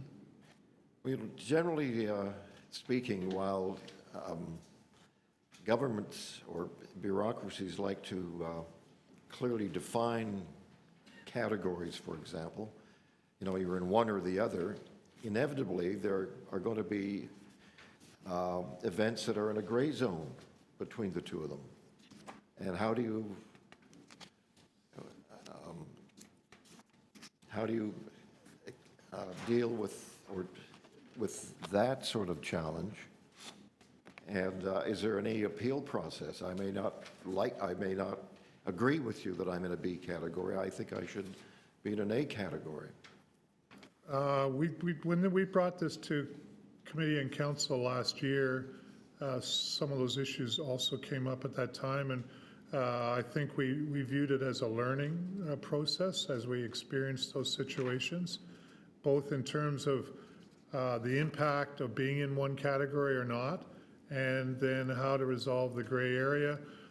We're pretty used to having problems with ambiguity when we take a look at these sort of things. So We just have to apply our best judgment in making those decisions. Right now, there's no appeal process in place, and that may be something down the road we should be looking at. Thank you very much, Councillor Kelly. That's questions, Mr. Williams. What system do we have now in place? Very ad hoc, Mr. Chair. So when someone comes and asks for city support, what do they do? I understand the ad hoc nature as to your response, but what exactly is the process that's followed now? So in many cases, the events fall into, this is something that Tourism Toronto should deal with. Right. And so we send them to them because it's based upon the hotel impact. And they have a program that helps depending upon the size or number of rooms, and Terry Mundell can talk about that. Is he still in the room? He is. He's back at the room, back in the corner. When it's not a Tourism Toronto type of event, which would be one that is more locally oriented, focused on residents and visitors that are already here, then we deal with that on a case-by-case basis. If it's tied in to a strong cultural role, then we've traditionally dealt with that through the cultural grants, either through what Toronto Arts Council does, or if it's through some of the majors. So obviously Luminato and TIFF, et cetera, are involved in that perspective. Up until this year, Mr. Chair, we didn't have a large number of these coming forward on an ad hoc basis. This report is coming to you because this year we've had an unusual number. I think it's unusual looking retrospectively.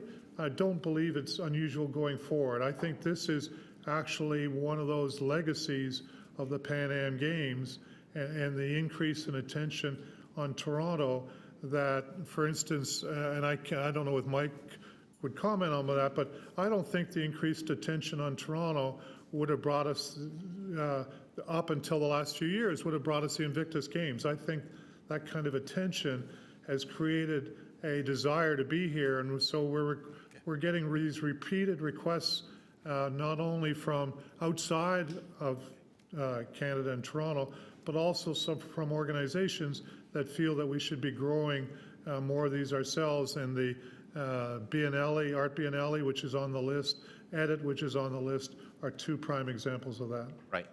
Appendix B goes through a number of categories. You've got A, B, C, D, and E. Is that correct? Correct. What we are looking at with respect to this report specifically are the significant major events. Correct. Is that what we're actually doing? That's correct. And there's another report going to exec that even talks about the even bigger ones. Right. Mega events. So there are a number of different types of events, and what we want to do is we want to have a system. We establish criteria in terms of process that we go through in terms of evaluating, bringing them into the system in order to make a decision. Is that what the intent of this report Yes. is? Yes. All right, so we need not confuse it with a lot of other stuff No, because those are more local. These are the ones that have economic and cultural impact of Right. significance. we are not denying consideration of the local ones and the sort of 1 day or perhaps 4 or 5 day events. Those are still being considered, but it appeared that the major events of significant nature were coming into the system and we had no way of evaluating them. The mayor has struck a blue ribbon panel to review and look at this and make some determination and criteria to those events. Is that correct? Correct. And who chaired that panel? So Gordon Nixon Members was, of the, sorry? So Gordon Nixon was the chair. Yes. Savan Palvetzian, who's the chair of Civic Action. Civic Action. Can help you with Thank that. you. And Saad Rafi, who was the CEO of the Pan Am Games, were the three members of the committee, and they're supported by staff at City Manager's office and in my division. So you would agree with me then Parks. that we need to have some criteria, protocol in place in order to be able to determine whether or not we will consider hosting these major types of events. That's correct. I think the days of ad hoc reviews should be over.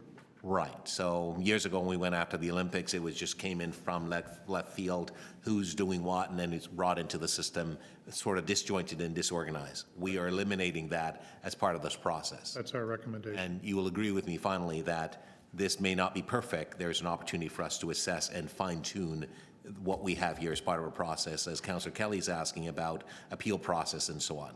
Exactly. Okay, thank you. Yes, Councillor Kelly, members, I'm going to allow Councillor Kelly to ask an additional question, so I will then consider and ask your permission. Maybe I'll just consider a second round if no other members. No, he's going to ask question, Councillor. So Councillor Kelly, please go ahead, if that's okay. On the spot, but Anthony Plummer was here promoting, I can't remember the exact name. Jerkfest. Yep, Jerkfest, and I hadn't attended before, but, you know, it looks interesting, and I wouldn't mind tasting all the samplings that are out there, but based on what you were saying, and I want to make sure I understand it, you could have A category, B category events, and then you can have a whole bunch of other events that don't fit within those two categories. Is that correct? That's correct.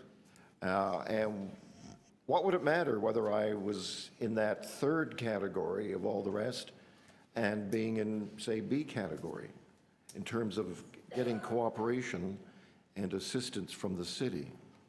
So traditionally, the city's supported nonprofit organizations that contribute to the cultural and/or economic well-being of the city. These classifications help determine whether the magnitude, from our point of view, is worth looking at some support beyond just being good facilitators of the logistics. As you know, the council has approved arts in parks and music in parks that are the small ones. Would Jerkfest, for example, would that be in a B category, or would it be with all the rest? I don't know enough details. I spoke to Mr. Plummer afterwards, because I'd always been under the impression it was a for-profit organization, which has, so we have lots of rib fests in the city. We don't support the rib fests because those are for-profit events, even though they have entertainment, et cetera. Mr. Plummer has indicated that he's a nonprofit, so we need to take a look at that. I don't know if it's big enough to warrant the kind of attention that A and B is, but we have to investigate that. Does nonprofit mean that the organizer is nonprofit, but the participants can be for-profit? There obviously are suppliers to any event that are for-profits. That includes, you know, what Invictus will be doing. It includes what we did with Pan Am. But the prime purpose of it is not to make profit for some organizer. In our view, the prime purpose of that is to celebrate culture, to improve our economy, but fundamentally to do it in a way that tax-paying residents would see it as sensible and the city consider putting money into it. Thank you very much, Councillor Kelly. To speak, visiting Councillor Mayor Thank you very much. McMahon. Thank you. So thanks to staff for this report and the criterion. It's great. And thanks to the deputants for your very enlightening presentations. It was great to learn a lot about all the phenomenal events proposed and happening in the city. I just think if we're keen on these some of them powerful, innovative events that are going to put us on the map globally, that we need to look at speeding up our support, both from a policy point of view and from a financial point of view. I worry that our organizers will get frustrated with the city. We do work at a slower pace sometimes here, and there are lots of reasons for that. But I worry they will get frustrated, and I worry that the timing of their events and their ability to leverage funds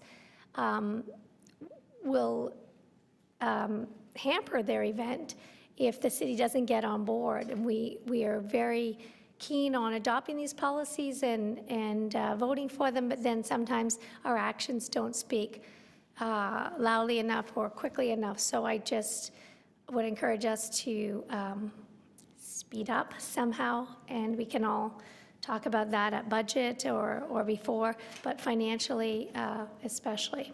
Thank you. Thank you, Councillor. Councillor Cho's next, and then Councillor Frакadakis. Councillor Cho.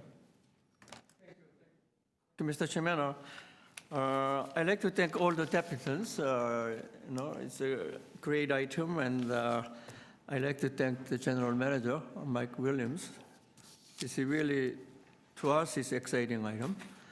Among all the deputants, I really extend my thanks to Mr. Michael Burns.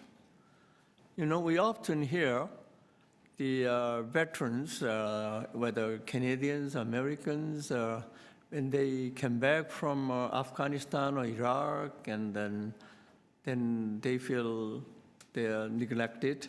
They suffer from all kind of experience, mental experience, and commit suicide, and their family suffers. But when I was listening to these Invictus Games, this is a great thing, We really have to appreciate them, and we have to acknowledge, their important roles. And this will bring this really, exciting environment for them and for everyone. So I'd like to thank Michael Burns, and I think the city should support this kind of event 100%. Having said that, I think Councillor Kelly also mentioned that, often it's very comfortable to stay in the box, but we have to go out of a box, whatever that is. So category A, B is good. Why don't we make a category C and see how we could create? And I'm sharing that because the world is changing so fast. Speed of change is just incredible. And we're living in the age of innovation. So if we just to try to attract the events from other countries, we are always behind. If I say go out of a box, why we go out of a box? Stay in box. I see that each time I speak, a counselor for the case, like this. That's fine. It's your view. I have a different view. Okay, now about the budget, I was thinking, city delivers, whether it's welfare, whether it's events, but we get the money from the same taxpayers. I think we should get the money from federal and provincial government when we do good events. And so we have to really think out of the box in so many ways. If we have a good events, I'm sure a lot of private sectors, they make a contribution, financial contribution too. And by doing all this, it's a really win-win-win for Toronto and for Ontario and for Canada. Whether it's junk food or fast or whatever. And it's really exciting item, and we could move forward, but I'm not moving any motion. Okay? Thank you very much, Councillor Cho. Okay, Councillor Fracadakis to speak. Oh, thank you, Mr. Chair. So I have a motion, and it's that this committee requests that the GM Economic Development and Culture assess the current requests for support for significant special events listed in the staff report for 2016, 2017, and 2018 against the criteria in Appendix A, and report back to this committee at the next meeting in June. I was originally going to move it for the Design Exchange Edit Festival, but after discussions and some of the other presentations that were made, there seems to be a number of events that find themselves in the same place where their event is happening and getting money in 2017 may be too late for them, or may hamper their ability to leverage money from the city with money from other levels of government and from other potential sponsors. So I figure that if we can tackle this piece in terms of, which events fit the criteria, and then continue this discussion up to the council meeting in June to try to see if there's a way to assist some of these events that mean to put us more firmly on the world stage, then we need to get behind those events and support them with everything that we have. And I appreciate Councillor Kelly's questions that led to his understanding that we find ourselves in a bit of a predicament where we are supportive of a number of events in this city, and yet the money isn't there, and these events are finding themselves in a pickle, if you will. Anyways, I hope you can support the motion. Okay, thank you very much, Councillor. Any questions? Councillor, just to clarification, the DCM and I were just talking. The motion really speaks to a criteria in terms of providing funding, but it doesn't say anything about the funding itself in terms of where that's coming from. No. Is that a second piece? That's correct. So no, this is one piece. Yeah. And so that's to come in June. And so I'm hopeful that in a discussion between now and council in June, separate from this motion, that we can try to figure out a solution to the conundrum that a number of events find themselves in, that are 2016 and 2017 events that don't have money from the city, but may have money in 2017 or may not. And those events need to know if they do or don't. And I hope that they do, because I actually think that we're a city about culture as well as roads, water, sidewalks, and all those other things. Thank you very much, Councillor. You mean the Creative Capital report? Yes, thanks. All right, thank you. Councillor Kelly to speak now. Thank you. Very quickly. First of all, a big thank you to Zaib Sheikh and his staff for producing the report. A lot of time and thoughtfulness, I think, went into this. And for that reason, I'm going to sound like Simon Cowell. I was disappointed at the presentations that we received this morning. I'm fully supportive of all of the events that were touted this morning, but what I was looking for as a layperson was an evaluation of the system that had been produced by staff. Frankly, it wasn't there. Now, it may be that what has been produced is completely meritorious, that it addresses all the concerns and issues that have arisen over time, and facilitates the cultural activities defined very broadly that are now characterizing life in the city of Toronto. It's my hope that many of these organizations that have been listed here actually read this and get back to us with the insight that only they can bring to this matter, or these matters. So with those remarks, Mr. Chair, I'm supportive of the recommendations. I hope that they facilitate the initiatives that we all support, and certainly to the people who presented to us, I hope that the city gives them all the support financially and in services that they require to produce a first-class, first-rate event for the city of Toronto and anyone who might be visiting the city at that time. Okay, thank you very much, Councillor Kelly. I'm just going to speak for a bit. I want to certainly thank the staff team and so on for the report that's in front of us. I too also want to further thank Gordon Nixon and the other two members of the panel that was basically selected and struck by the mayor. This panel was tasked with the responsibility and, to some extent, the burden of putting together a process that identifies and lists criteria for selecting and determining if we fund major events, or the criteria for the city to host or stage major events.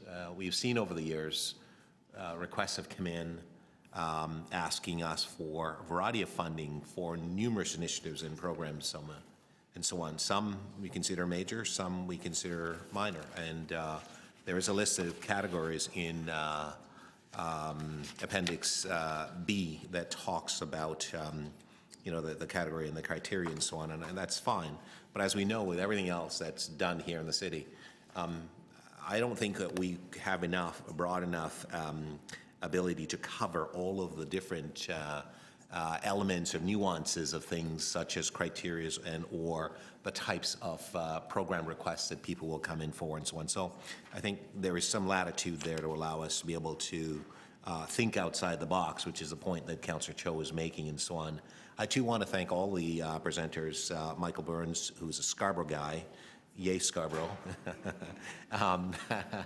and also his work with the True Patriot Love event.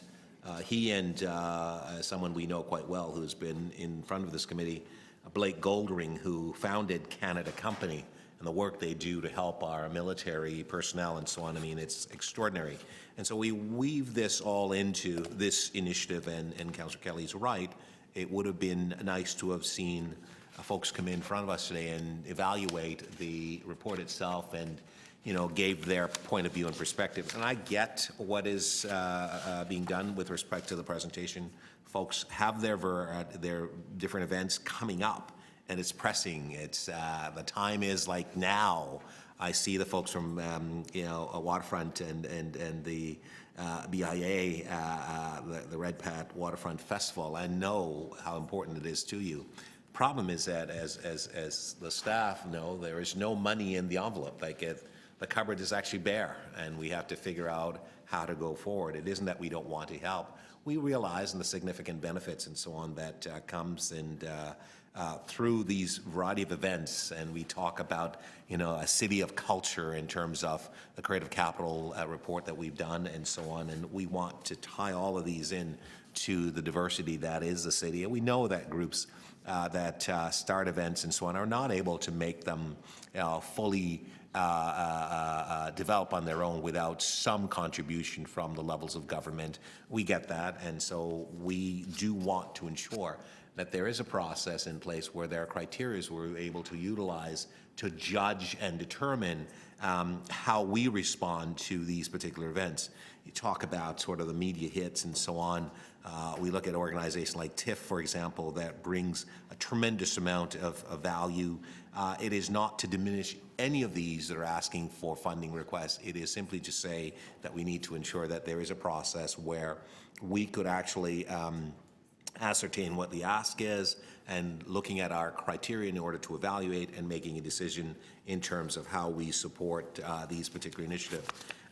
We are moving in the right direction, I believe, and there is going to be some additional work done as we move forward with respect to the support, no doubt, but I think it's something that we need to adopt today. Councillor Frакadakis' motion, I did talk to her. She has added, in essence, all the items, all the category of items that's been listed here in terms of those looking for significant funding assistance for 2016, 2017, primarily 2017 most, but there are a few that are looking for 2016, and we are in 2016. Budgets have already been set and so on, and it's a question of how do we help those particular organizations. So we have, I think my last count, it's actually in excess of $5 million, which is the near ask that has been asked through this particular process. I am going to support the councillor's motion because I think that's a good way to do it, but we're looking at the criteria, and then we have to look at the financial piece. The money piece will be a separate piece. It is coming back, giving us sufficient time to be able to deal with it, I hope, and so I'm going to support the motion that's in front of us. All right, so we have a motion from Councillor Frakadakis. All those in favor? That carries. Opposed? That carries. Thank you. So we are going to adopt the item as amended. All those in favor? Opposed? That's carried. Thank you very much. And we're going to move right along now to ED 12.7. Councillor Kelly, we just completed the floor. Yeah. Councillor Kelly, you had held it. Which is a 2016 cultural build allocation. I just wanted to read it out. Okay, go ahead, Councillor. You had questions? There's a French theater in town, and I'm just wondering if they've ever made an application, because I don't see the name here. Am I wrong? Well, they've never made an application to this program. I'm sorry? They've never made an application to this program, which is for small-scale capital repairs. And might that be because they're a tenant and they don't own the building? Is that correct? As a tenant, they have to have at least 5 years left on their lease, so they can be a tenant and apply. Okay. Thank you. Thank you, Mr. Chair. Okay, thank you. Any further questions? Move approval. We cannot do that. Okay, so let me just confer with the clerk for a moment. We just have a temporary technical difficulty. Just wait a couple minutes. We're just okay. So you have a motion on this.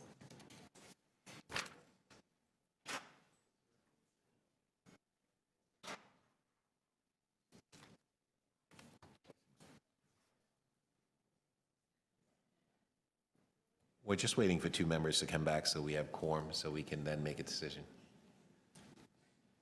So.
All right, so I wonder if Councillor Cho is anywhere near the speakers and hopefully can hear my voice. If you could just step back into the room so we could have quorum, that would be terrific. Thank you. Councillor Frakadakis had asked to be excused, and she's hopefully going to come back in a moment. Sure, that'd be great. Thank you. Thanks.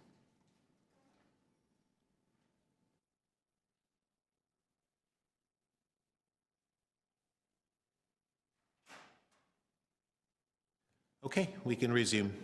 We have quorum. Councillor Frakadakis is back.